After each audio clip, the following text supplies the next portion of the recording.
We're at Warm Springs in Death Valley National Park, and this is a talc mine that went out of business, I guess, in about 1989. But I'll go poke my head in. Ain't gonna stay long. It's you know, it's a mine.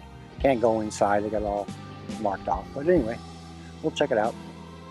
Before we do that, these corrals here, that's set up by the Park Service. They're rounding up all the wild burros, or attempting to get the population down. This is the Grantham Talc Mine, which was started by Louise Grantham in, I don't know, 1935 or so. In its lifetime, the mine produced over 830,000 tons of talc. This made Louise the most profitable woman in Death Valley's history. All in all, she had 11 talc claims in this area. She came to Death Valley in 1926 when she was 26 years old and started prospecting. She was, by all accounts, quite the character. In the early 1880s, a Panamint Shoshone named Panamint Tom started an orchard here. He planted about 150 fruit trees. Unfortunately, in 1897, he was washed out during a flash flood. Panamint Tom's brother was a gentleman called Hungry Bill. Hungry Bill had a reputation for being a pretty dangerous man. You were best avoided areas he was in. He used to operate raids on local ranchers, stealing cattle and horses. Now let's do a quick walk through the mess hall, the camp kitchen. Not a lot to see, it's been pretty picked through.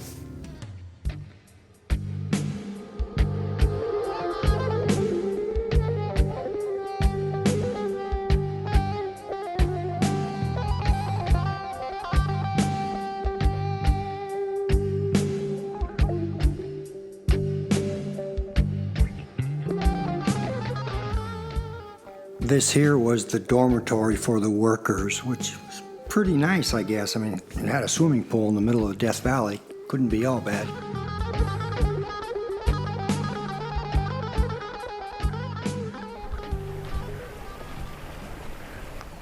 Now let's take a quick walk up the creek here.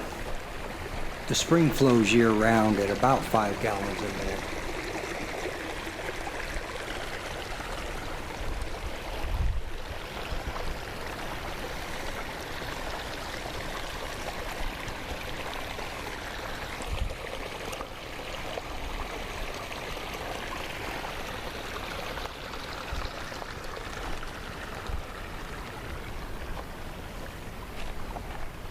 I guess the Park Service put this gauge in to measure the flow.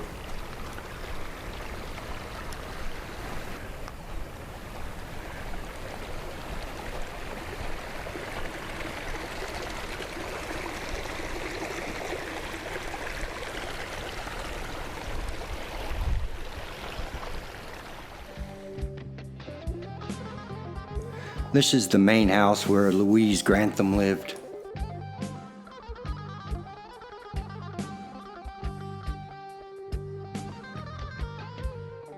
Of course, here's the living room. Nice fireplace, little kitchen, all very open concept. And here we have bedroom number 1. There's a bathroom connecting the two, but it's too dark in there, so I cut it out. And here's bedroom number 2.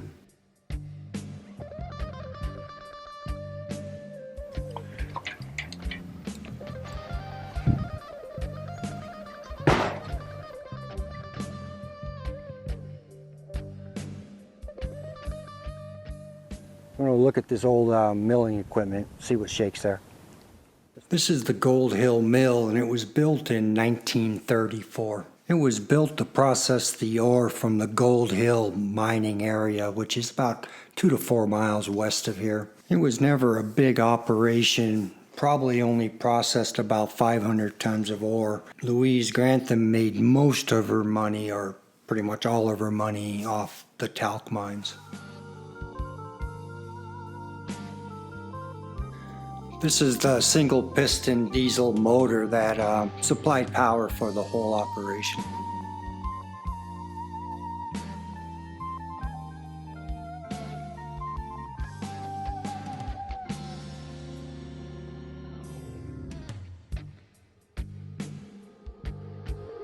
This is called an arastris.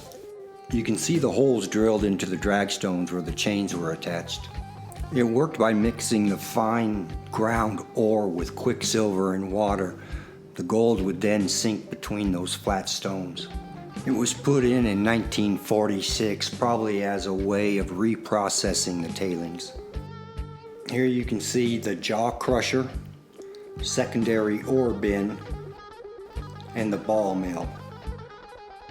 This area is what's left of the classifier, plate of slime table, the final stages of processing the raw ore. This ramp was used to unload the raw ore into the primary bin.